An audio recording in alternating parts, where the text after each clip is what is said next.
Good morning, everyone, and welcome to another Ask the Expert.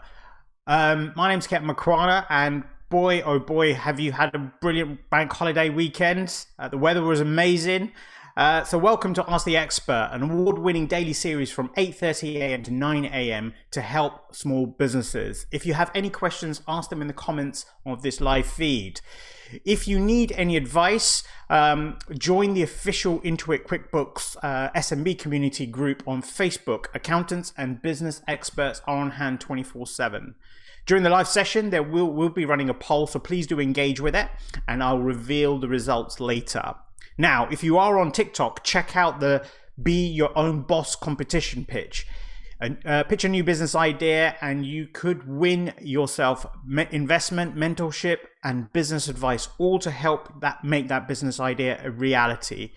Tag the hashtag Be Your Own Boss to enter. Now, today we're going to be talking a little bit about confidence and communication skills outside of lockdown. But before I go there, for some of you who don't know who I am, my name's Ketan Makwana. I'm the CEO and Chief Disruptor at Enterprise Lab. Enterprise Lab is an organization which is designed to support anyone from entrepreneurs right the way up to corporations in business mobilization, growth, and scalability. We procure projects from around 26 countries and work with over 200,000 people every year to help them disrupt their industries. Now, speaking of industry and the lockdown, it's been pretty poor, right? It's been a poor show. Everyone's been kind of locked in, locked away. Businesses have been impacted over the last year and a half. All you hear on the news is lockdown this, lockdown that, vaccination this, maybe a release down here. But it seems as though the light is coming to the end of the tunnel. You know, since 17th of May, we've seen a little bit more of improvement on how lockdown is being kind of released. And hopefully this month we should see, on the 25th of June, we should see lockdown really kind of just be eradicated. Now, as a business owner, you're coming out of lockdown, you've probably been used to sitting in front of your laptop, communicating and engaging with prospective clients, networking, all using the front end of your computer. How are your confidence skills? How confident do you feel about getting back out there and actually really being engaged in live meetings? How many of you are really just looking forward to pretty much sitting in meetings, physical sales pitches, right the way through to events and stuff like this?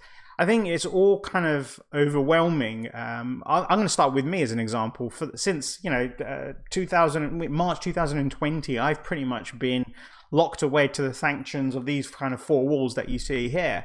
Primarily, working away, still running the business, having to do everything using Zoom. And it's easier to a certain extent because you can probably get away with a few things, but it's also quite hard because if you want to express energy and you want to transfer that type of energy and get that kind of feel of what your audience and customers thinking and feeling, it's quite difficult. It's a bit like now, I'm actually talking straight to a camera, not to you guys. You guys are actually feeling the energy from what I'm saying. So it can be a little bit overwhelming, I guess, as we go back into this kind of new normal, into the fact that actually we're going to be breaking away, getting back into live contact, physical meeting.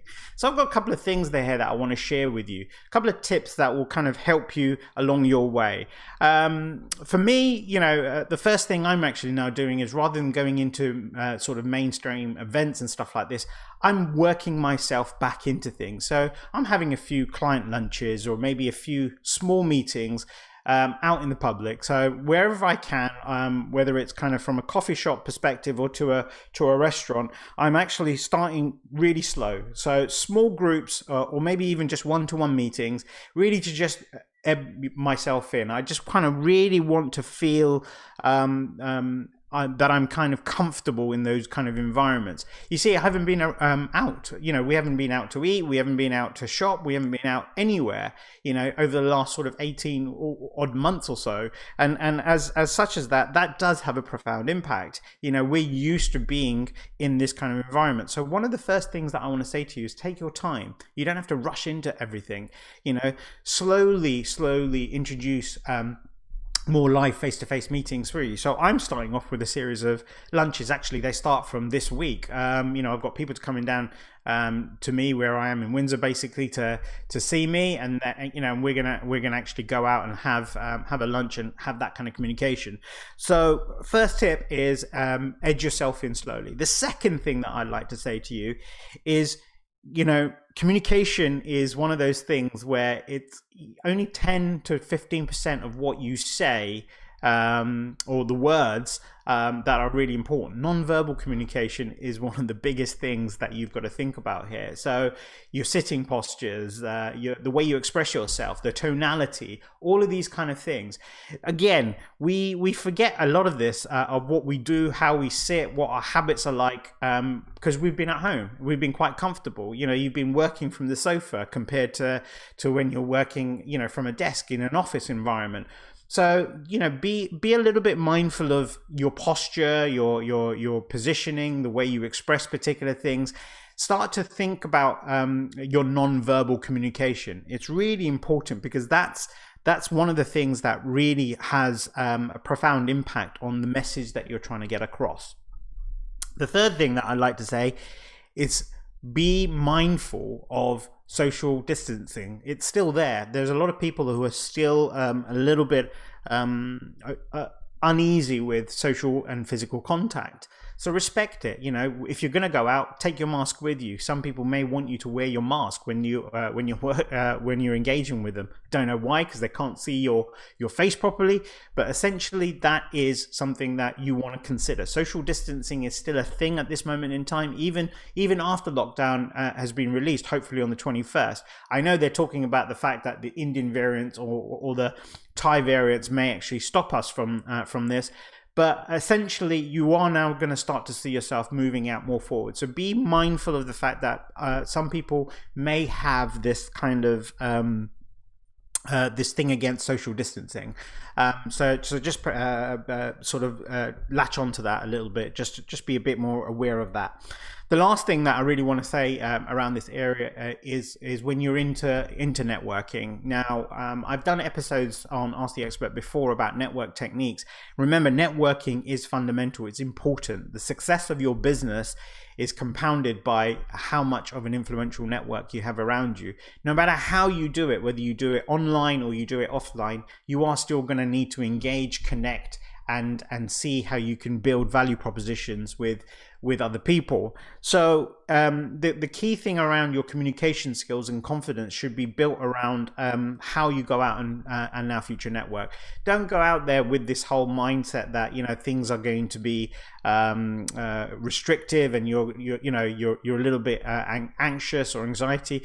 Just let it flow. At the end of the day, you've prepared yourself. You've gone out there, you've taken your time, do small meetings, 1 or 2 at a time to allow yourself to feed into the routine of getting back out there. You understand that social distancing is still a thing, and maybe that, the other person requires you to be a little bit more conscious about the way you present yourself. Now, the networking side of things it's important that you make this about them rather than you. So don't go out there just banging on really about yourself. Who are you, what you're doing, etc., and why you're here. Show interest. Start off, how are they? What are things they've been up to? How has COVID impacted them? What's the lockdown done for them? Raise the conversation that way, and start to break down your responses in line with what the other person is saying. It's a lot easier than going out there and trying to say, oh, what do I have to say? How should I say it? When should I say it? Make it easier for yourself. Interview them first, ask more about them, and then you'll start to know what you need to really start to put into place. And remember, communication is an art of conversation. So converse rather than stress about stating, etc. Take your time, breathe, enjoy the flow. But more things than anything else is listen. Listen twice, speak once. So listen with your eyes, listen with your ears, and then speak with your mouth. So look, watch to what's going on. What's the environment like? Get a feel for the type of energy or the mood that the opposite person's into. Understand where they're coming from with what they're saying, and that will really help help you initiate what your kind of responses will be like. So there are a couple of things here, around your own confidence and the communication skills. As I say, confidence is something which you've already got within you. It's just that we're just not used to using it because we haven't used it for so long. If you are someone that used to usually be out and about all the time, and then being restricted down to, for the last 12 to 14 months, where you've not been allowed to actually leave your own house to a certain extent, there are certain things that you're going to be a little bit rusty with. So take your time, understand that you don't have to leave and jump straight into particular things. And on the flip side of things, with your communication skills is, remember, listen twice, speak once. Give yourself a chance to understand where the other person's coming from, feel for the energy, and that will really help you along the way. So I hope these kind of tips have been quite useful. Now, I know there are a number of questions out there, and I know you guys love asking questions, so get your questions in. We have got plenty of time, so I'd like to get through all the questions as possible. So let's get started with Kay on Twitter DM.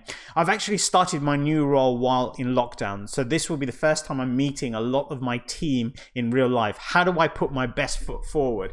Great question to start with, Kay. Great question. First of all, congratulations on your new role, and it should be an exciting time that you're going to get to meet all of your new colleagues in in your office environment, etc.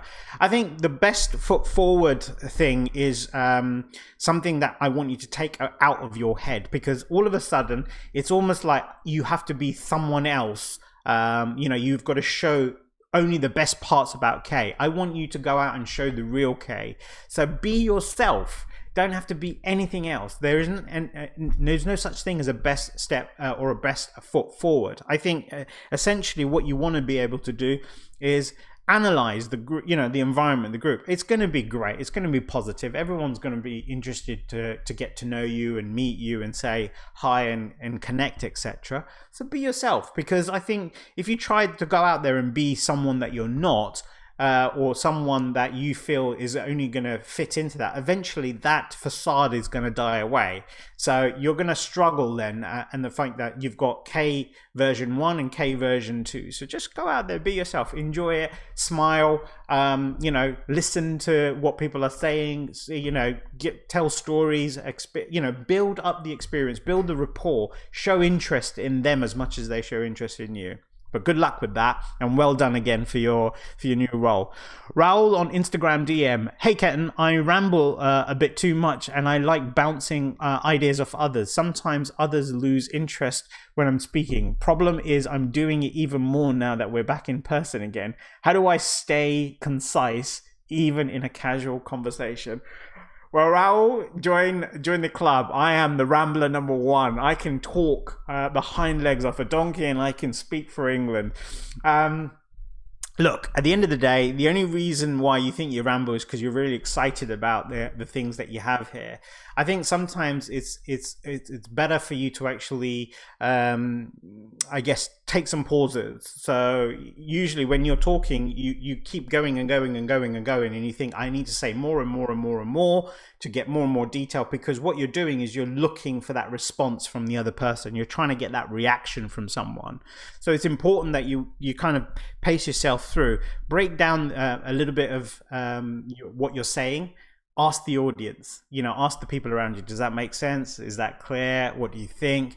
By breaking it down with a little question, you stop your narrative. It means that your brain now has more time to engage into what it wants to say next. And it actually allows the other person or the audience to be able to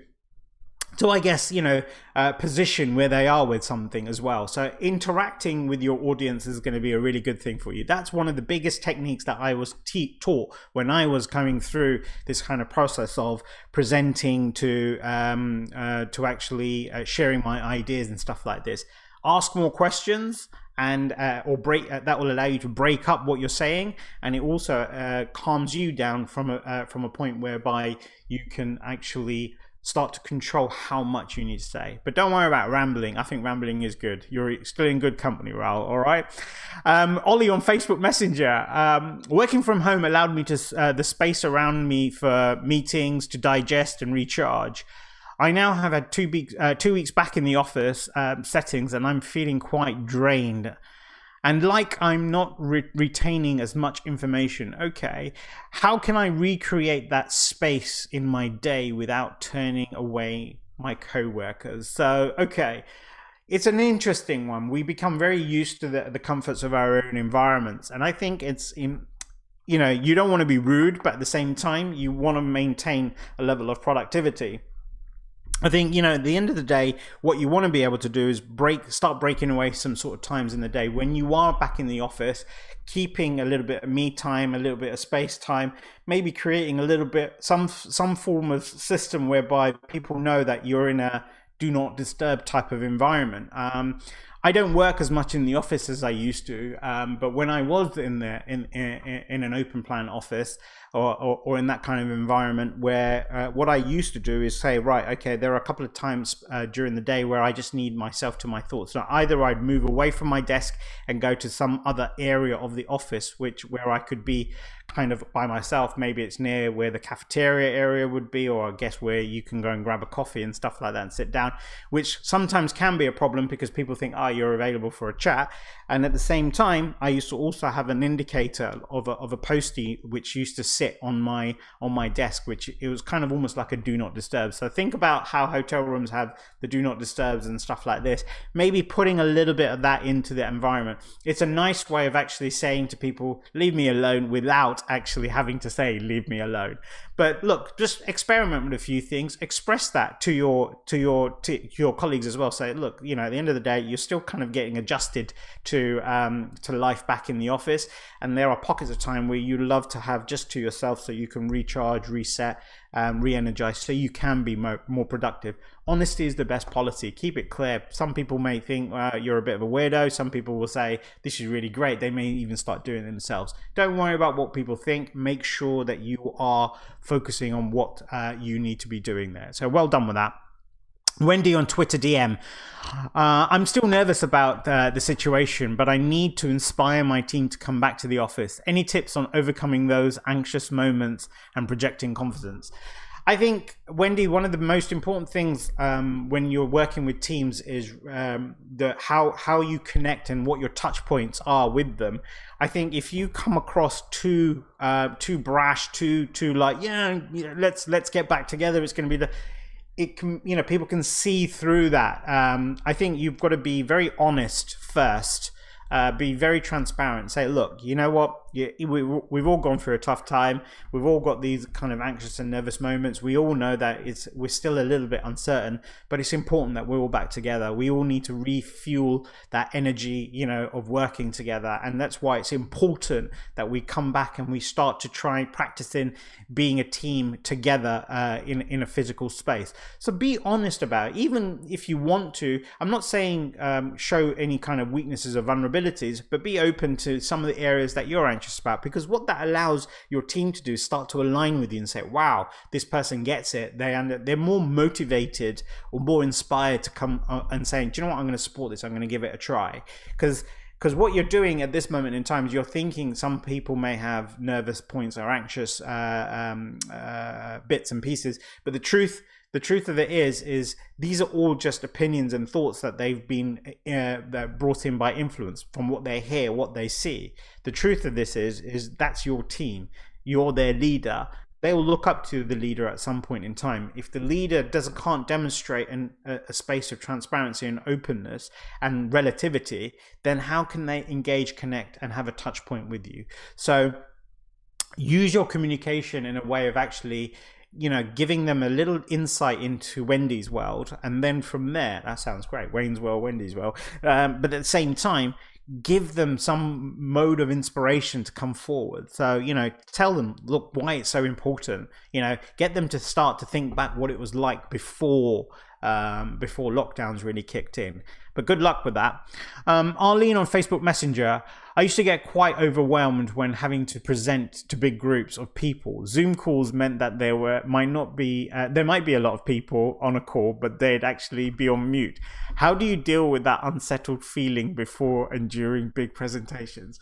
All right. Well, we've got a bit of time, so I'm going to tell you a really quick story. So one of the first things when I got into speaking and presenting, well, it happened while I was still employed. And what happened is the company I was working for, when I used to present to the management team, they said, "You really got a good way about you. Maybe you should do some of our presentations to our external clients." And I'm like, fine. And I started from there.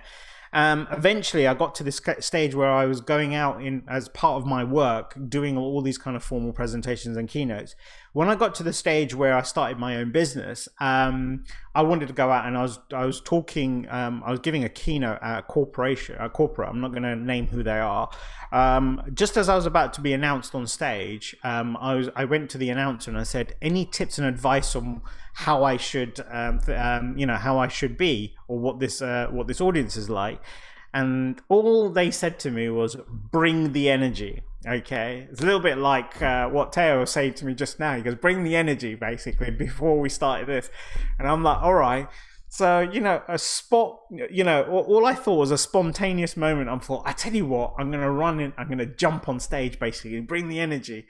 As I did that, I ripped my trousers in the part where you don't want to rip them, basically. So I had to stand there for 25 minutes with my legs kind of crossed slightly, to a certain extent. Where when I got to the end of the presentation, the first question that came up is, "Do you want to go to the loo?" And I'm like, why would someone ask me that? And he goes, "Because you've been standing there looking like you need to go for a wee," basically. Now, the story is not all about me ripping my trousers and me having to go for a wee. The thing with this is during the process of the questions, I really became who I was again. I got through this whole thing of the stuff that I was kind of hiding, and I was getting a lot more response and reaction from my audience. In fact, what it taught me was, as I go through in life, I should be more human, less robotic when I'm doing my presentations.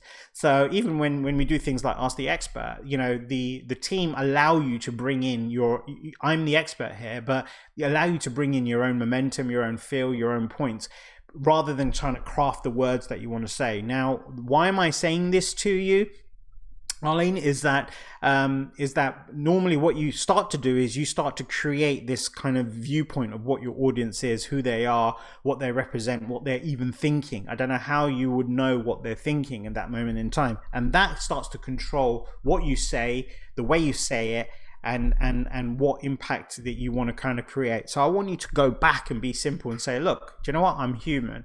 I'm going to bring my human self. I'm going to bring my personal identity. I'm going to bring my knowledge the way I want to. And so on one side, it's your mind. The next side is how you feel. Your heart will be fluttering. My stomach always tumble turns even when I was just about to start this, my stomach will do this little turn. If it doesn't, then I'm not in zone. I haven't got enough adrenaline to kick in, basically. So essentially what I want you to think about here, Arlene, is be human, enjoy what you're doing, don't worry about the results, worry about the delivery. I think you will be amazing. Don't worry. Archie on Instagram, I've tried to flip my own cynicism to positivity without much success. It works for a bit, then I seem to fall into old cycles and end up giving myself a harder time for it. How do I keep myself on track to gain a positive mindset? I think positive mindsets, you see, cynicism is built on what we call procrastination, in my opinion. Okay, so you've got pros and cons, and usually what happens is when you procrastinate, you end up looking at the con. You always talk yourself out of particular things. So I think if you ever find yourself in a process where you are being cynical, or you're starting to procrastinate, talk yourself in. Look at the positive side of things. Stop at that point and focus on more of what's right about this, or what the opportunity kind of looks like. And that's where you will start to train an unconscious positive mindset. It's something that we all have. We all go down rabbit holes where we overthink things and we also procrastinate. Now, procrastination is usually on the fact, or both of them, procrastinating and the overthinking, comes with two things. You're looking for a silver bullet or a reassured or guaranteed answer. So one of the things that I want you to think about here, Archie, is every time you feel like you're falling back into that old habit, talk yourself in. talk yourself in. The more you start doing that, the more it becomes second nature to you. It's almost like you don't even think about brushing your teeth in the morning or in the evening, but you just do it because it becomes a normal part of your ritual and routine. Well done. Okay, so Alexander on Facebook comments, what strategies are there or tricks to focus on the person you are talking to and not interrupting or rambling, but getting information from who you're speaking to? What strategies are there? Okay, so essentially what you're saying here, Alexander, is that you can say something to someone. When someone else comes back to you, you're not even listening to what they're saying. You're thinking about what you want to say next to them. And that's a habit. The mind has this whole thing where when you raise a question and bring it to the front side of your head, the next question is actually being prepared and readied. It's really important, as I was saying earlier about rambling, to stop yourself from rambling is ask questions. But it's really also important for you to shut up and listen, and I mean shut down. So there's a part of you saying, right, okay, this is what I want to talk about next, but listen to what's coming out. And you're not just listening for the words, just listen for the expression, the tonality, because you'll be able to tell where someone is giving you something which is something of interest to them and something which they're just merely stating. It's really down to your listening more than anything else. So take your time, and if you feel like you haven't really quite got the message, why don't you reverse it back? So if someone says something to you and say, all right, so what you mean by this is this, this, and this. Is that right? So all of a sudden, what you do is you close the gap of attention. And that's what conversation, the art of conversation wants. Each individual wants to get something out, but each individual also wants to feel like they've been listened to, heard to, and understood. So good luck with that. Okay, right. Okay, I've got two more questions. I'm gonna try and rattle through them basically, and then I'm gonna give you your poll. You got Ella on Twitter. How important is work-life balance? I feel like I'm working non-stop, and it's harder to know when to take a break. Okay, very quickly, Ella. There's no such thing as work-life balance. Think of it as equalizers. So if you do 8 hours of work, how much time do you need to spend to yourself to actually be able to equalize that? So you could spend 2 hours of doing nothing. The other side to things is attention and productivity and performance are normally in 20 to 25 minute bouts. So if you are working, try to work within a 20 to 25 minute round, but then actually take a 5-minute breather and then get back to it. Try practicing the 20 to 25 minutes. So every half an hour, within that half an hour, give yourself a 5-minute breather break, either a cup of coffee, a quick walk around, just a little bit of movement. Start adjusting it. Once you get into the routine of that, then you can spread it over hours if you want to. But productivity and your attention is only really going to be core for about 20 to 25 minutes. This is why something like Ask the Expert's only half an hour. So it's really, really good there. Okay, Marcus on Facebook Messenger. Now, my business has opened its shop front again. Well done. I'm interacting with a lot more of my customers. 80% of the time, this is fantastic and I love it. But the rest of the time, I find myself easily getting frustrated. How do you manage emotions like these? Now, Marcus, when you're not serving your customers, like when you're at home, whatever it is, start to understand, what is it that you're getting frustrated about? Are you getting frustrated because of the customer? Are you getting frustrated because of the situation? Are you getting frustrated because the way in which that potential customer is? Whatever it is, there is a trigger there. Now, usually we are frustrated about one thing and we take it out on something completely different because we assume that's what the cause and effect of it is. It's a little bit like when you get a dodgy stomach. The dodgy stomach isn't from what you ate, half an hour ago. It's from what's happened about 24 hours ago roughly. So it takes almost a certain amount of time before the effect comes into place. So usually what I tend to find is whatever you're frustrated about isn't directly correlated with where you're venting your frustration. So I want you to start asking yourself, what is it that you're frustrated about? Be more honest with yourself. And actually, you'll probably tend to find that it's the customer's not the frustration. It could be tiredness. It could be that you missed out on a potential order somewhere, or someone walked away, or your partner said something to you that's upset you to a certain extent. There's so many different variables that can come into frustration here. So controlling your emotions is not something that you want to do. It's be conscious of your emotions, but don't judge them. Be conscious of what state you are in, but don't judge. Oh, I'm like this because of this. Understand why you got there, but don't understand that's the reason why you're doing what you're doing. And what you tend to find is that if 90% of the time your frustration is nothing to do with that customer, it allows you to move away and say, well, look, the customer is important to me, so let me just step that down, create the priority of serving the customer, and then we can move on from there. So just give that a try and see how you get on. Right. Wow, loads of questions today. It's good. First day of the month and a lot of energy that's been brought on. Thank you for all those questions. But we did have a poll. We did ask you, do you think your communication skills have suffered after being in lockdown? 25% of you said yes, and 75% of you said no. Wow, well done. I think that's really, really good. But it's important that you do get out there and you keep practicing, because it's not as straightforward. It sounds like what are you talking about? You know, I can still communicate the way I do. We've been very used to this kind of closed off environment. It's been one direction of communication in terms of how you elicit response. So take your time, ease yourself in, guys. Don't worry about too many things. Don't be too judgmental. Be more conscious about where you're going. So look, well done to the fact that only 25% of you feel that your communications skills have suffered, but there is always an opportunity in everything. So go out there, enjoy the sun, enjoy the weather, enjoy other people's companies, but do it in a very safe, pragmatic way, and you will succeed in revitalizing those communication skills. So that's it. Thank you for all of you for tuning in. I really appreciate the time that you take out on these on the Ask the Experts. If you have any more questions, feel free to contact me on Twitter at Ketan_Makwana. Coming up on Ask the Expert tomorrow is my dear friend Simon Squibb. I love this guy, basically. He's the founder of the Purposeful Project. Having retired at 40, Simon is now on a mission to help 10 million people start and grow a business of their own.